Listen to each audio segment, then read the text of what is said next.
To the boys I've written poems about but gotten none in return, I want you to know I don't blame you. I'm not the kind of girl poems usually get written for. You see, I was the one born with the writer's fork on my palm and a fork on my tongue and a bad habit of falling in love with easy subjects. So I was the one who compared your eyes to Montauk sunsets. Yours were like mood rings. I could see my own joy reflected back in them. Yours I called café negro, coffee, black, like I knew you liked it, and your voices were symphonies. I conducted similes about how your voice sounded like dark chocolate tastes, how yours is wasted on speaking when you should be singing, and yet none of you ever said what I wanted to hear.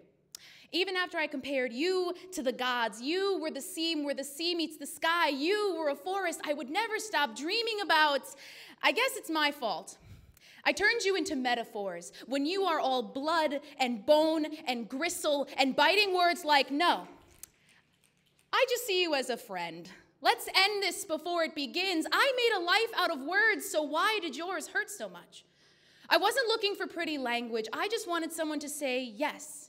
To a girl who personifies love by giving it names, I called yours quicksilver. I knew it was poison even when I held it in my hands. Yours, I called the horizon. I would never stop chasing it, but it was still so fucking beautiful. And yours, I called everything.